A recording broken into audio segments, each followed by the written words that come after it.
میں ہوں Sikandar Javed, advocate supreme court, اور آپ ہمارا چینل دیکھ رہے ہیں لیگل ایڈیشن، جس پہ ہم قانونی معلومات انتہائی آسان لفظوں میں بتانے کی کوشش کرتے ہیں۔ فوجداری وکالت کی سیریز کے سلسلے میں آج تقریباً کوئی ایک ہفتے بعد جو ہے وہ ہم لیکچر ریکارڈ کر رہے ہیں۔ تاخیر کی معذرت چاہتے ہیں۔ ہائی کورٹ میں چھٹیاں تھیں تو اس دوران چھٹیوں میں تو ہم نے کافی لیکچرز ریکارڈ کیے۔ اب چھٹیاں ختم ہونے کے بعد جو ہے وہ کیسز بھی لگنے شروع ہو گئے اور روزگار بھی کرنا ہے، لیکن کئی دوستوں کے میسیجز آئے کہ سر آپ کی ویڈیوز نہیں آ رہی، تو میں نے کہا کہ ضرور ریکارڈ کریں گے۔ آج کا ہمارا ٹاپک ہے کہ تھانے میں جو حوالات ہوتی ہیں جہاں پر ملزموں کو گرفتار کرنے کے بعد رکھا جاتا ہے، اس کے بارے میں فوجداری وکالت کے سلسلے میں جو ہماری سیریز ہے، اگر آپ اس سیریز کو بار بار دیکھتے رہیں گے، کیونکہ کوئی بھی ایک لیکچر جو ہے ایک دفعہ دیکھنے سے آپ کو اس کی باریکیاں یا اس کی ڈیٹیل سمجھ میں نہیں آئے گی، تو آپ بدلتے دن کے ساتھ یہ نہیں کہ ایک ہی ویڈیو کو آپ لگاتار جو ہے وہ 3-4 دفعہ دیکھیں، نہیں،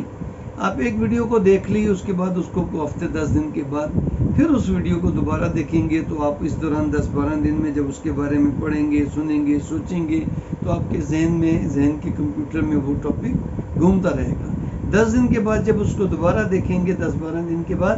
تو وہ آپ کو پہلے سے بہتر سمجھ آئے گا۔ پھر اس کے بعد 15-20 دن کے بعد جب اسی لیکچر کو دوبارہ دیکھیں گے تو کم از کم 3 دفعہ ضرور دیکھیں۔ پہلی دفعہ میں آپ کو باتیں سمجھ نہیں آئیں گی، تو جب تیسری دفعہ 10-12-15-20 دن کے بعد دیکھیں گے تو آپ کو مزید باتیں وہ بہتر طریقے سے وہی لیکچر سمجھ جائے گا، کیونکہ یہ پریکٹیکل وکالت سے متعلق لیکچرز ہیں، تو ایک اچھا فوجداری کا وکیل بنے۔ تو حوالات: پولیس نے کسی بھی ملزم کو گرفتار کیا، گرفتار کرنے کے بعد اس کی موقع پہ ہی اس کی گرفتاری کا اندراج کرتے ہیں اپنی ڈیری میں، جس کو ضمنیہ کہتے ہیں، ضمنات میں۔ تو ضمنی میں انہوں نے ذکر کر دیا کہ فلاں جگہ پہ ہم موجود تھے، ملزم کو ہم نے کسی کے اشارے پر گرفتار کیا، اور اس کے بعد ہم اس کو گرفتار کر کے تھانے لے آئے۔ اب جب تھانے لے کے آتے ہیں تو اس کی یا تو موقع پہ اگر اپریہنشن ہو کہ اس کے پاس کوئی اسلحہ بھی ہو سکتا ہے، یا اس کے پاس کوئی ناجائز چیز ہو سکتی ہے، کوئی منشیات ہو سکتی ہے، ڈرگز ہو سکتی ہیں، تو پھر وہ موقع پہ اس کی تلاشی لیتے ہیں۔ گواہوں کے سامنے پولیس کے گواہ ہوتے ہیں یا پرائیویٹ گواہ، تو اس کے قبضے سے جو بھی چیزیں نکلتی ہیں، یا تو وہ اس کی ذاتی جو ہیں چیزیں، اشیاء ہوں گی، بلونگنگز ہوں گی، پرسنل بلونگنگ ہوں گی، اس کی ایک فرد بنائیں گے، تو اس کو جمع تلاشی کہتے ہیں۔ یا پھر اس کے پاس کوئی ناجائز اسلحہ ہوگا یا کوئی نارکوٹکس ہوں گی، تو اس کی بھی وہ فردات بنائیں گے اور اس کو قبضے میں لیں گے، اور گواہ اپنے سائن کریں گے، اس کو گرفتار کر کے اب آپ لے آئے تھانے لا کے اس کو پھر ہینڈ اوور کریں گے محرر کو۔ محرر جو ہے اس کا اندراج کرے گا رپٹ روزنامچہ میں، ٹھیک، رجسٹر رپٹ روزنامچہ میں، کہ اس وقت آئیو نے اس ملزم کی کسٹڈی میرے حوالے کی ہے اور میں نے اس کا اندراج کر دیا۔ اس کے بعد پھر وہ اس کو جو تھانے کی حوالات ہے، وہ بالکل جیل کی طرح ہوتی ہے، لیکن ایک ہی کمرہ ہوتا ہے کھلا، اور اسی کے اندر باتھ روم ہوتا ہے، سب کچھ ہوتا ہے۔ وہ اس میں اس کو خود جا کے لاک اپ کا دروازہ کھولے گا، اس کو لاک اپ کے اندر ہتھکڑیاں کھول کے، لاک اپ کے اندر ہتھکڑیوں کے ساتھ نہیں ملزم کو رکھا جا سکتا، یہ غیر قانونی۔ جب آپ نے لاک اپ سے نکالنا ہے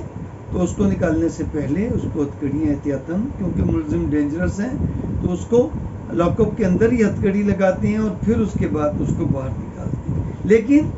لاک اپ میں جتنی دیر وہ رہے گا اس کو آپ ہتھکڑی نہیں لگاتے۔ کئی کہتے ہیں کہ یہ لاک اپ کے اندر ہی کوئی نہ کوئی حرکت نہ کر لے تو اس کو لاک اپ کے اندر بھی ہتھکڑی لگا کے رکھتے ہیں۔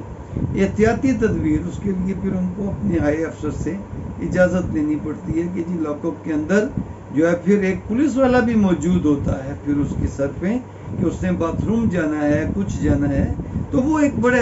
ایکسٹرا آرڈنری سرکمسٹانسز میں ہوتا ہے، تو اس نے اب لاک اپ میں جمع کرا دیا۔ اب لاک اپ پہ کون سے رولز اپلائی ہوں گے؟ دیکھیں، پولیس رولز اتنے اہم ہیں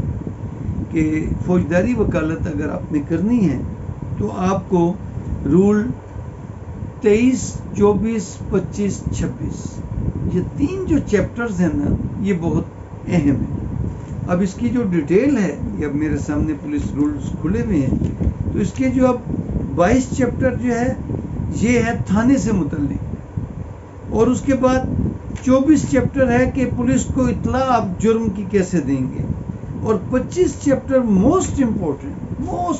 امپورٹنٹ وہ ہے انویسٹیگیشن سے متعلق، اور چیپٹر 26 ہے گرفتاری سے متعلق۔ تو یہ چیپٹرز انتہائی اہم ہیں جو ایک فوجداری کی وکیل کو لازمی پڑھنے چاہیے۔ اب حوالات کی پروویژن دی گئی ہے رول 14 چیپٹر 22 کہ ایک تھانے میں ایک جو ہے وہ حوالات ہوگی، اور اس حوالات میں کسی بھی ملزم کو رکھا جائے گا۔ اس کے بعد پھر چیپٹر 26 میں ہے کہ اس میں کون سی چیزوں کا اطلاق ہوگا۔ تو چیپٹر 26 میں انہوں نے یہ بتایا ہے کہ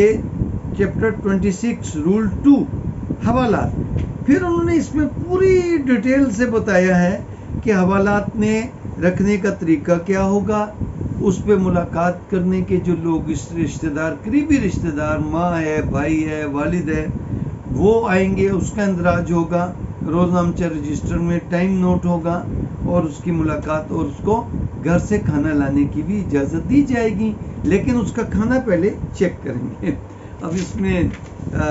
مذاق نہیں، لیکن یہ حقیقت ہے کہ وہ جو امیر لوگوں کا اگر کوئی ملزم پکڑا جاتا ہے تھانے، تو اس کا جو گھر سے کھانا آتا ہے وہ بڑا جو ہے وہ اچھا کھانا ہوتا ہے، بڑا سپر کھانا، اسپیشل کھانا ہوتا ہے، تو وہ چیکنگ کے بہانے آدھا کھانا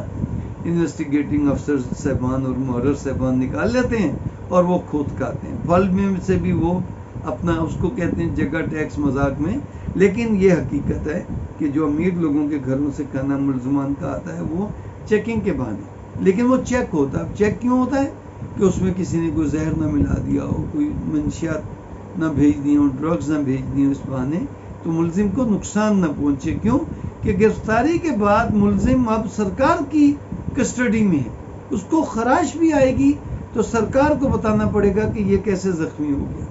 کیوں زخمی ہو گیا۔ تو اس میں وہ انہوں نے بتایا ہے کہ ہر ایک حوالات زیر حفاظت پولیس کے باہر لکھا جائے گا کہ یہ جگہ حوالات ہے، حوالات کے باہر lock up, police lock up لکھا جائے گا۔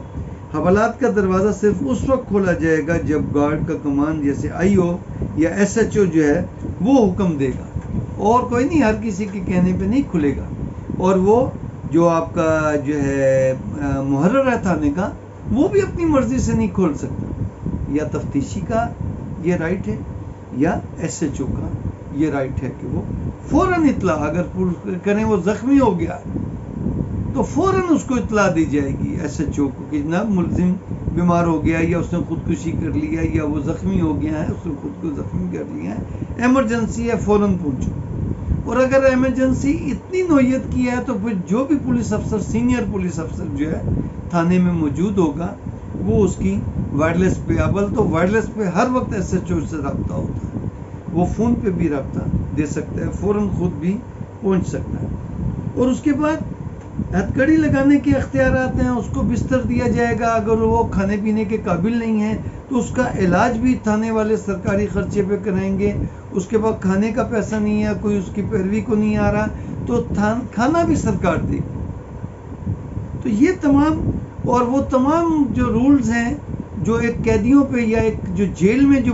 جو اپلیکیبل ہوتے ہیں، وہی رولز ملاقات کے، حفاظت کے، بھاگنے کے، فرار ہونے کے، خودکشی کے سلسلے میں، بیماری کے سلسلے میں، وہ سارے پرزن رولز میں جو کچھ دیا گیا ہے تو وہی قیدیوں والا یا وہی سلوک ہوتا ہے۔ لیکن جب تک وہ تھانے میں ہوتا ہے تو حوالاتی کہلاتا ہے،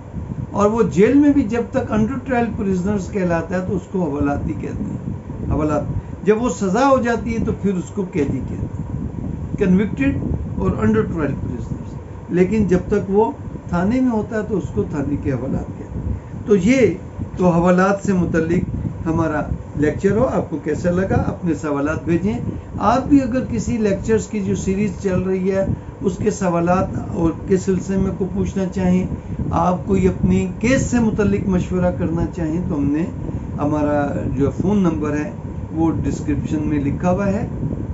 آپ ہمیں فون کر سکتے ہیں۔ آپ نے کیس کا مشورہ کر سکتے ہیں، اور اگر آپ کبھی لاہور آئیں تو آپ ملاقات بھی کر سکتے ہیں۔ اپنے دوستوں سے اس ویڈیو کو ضرور شیئر کریں، اور ہمارے چینل کو اگر سبسکرائب نہیں کیا تو ضرور سبسکرائب کریں اور گھنٹی کا بٹن دبائیں۔ بہت بہت شکریہ۔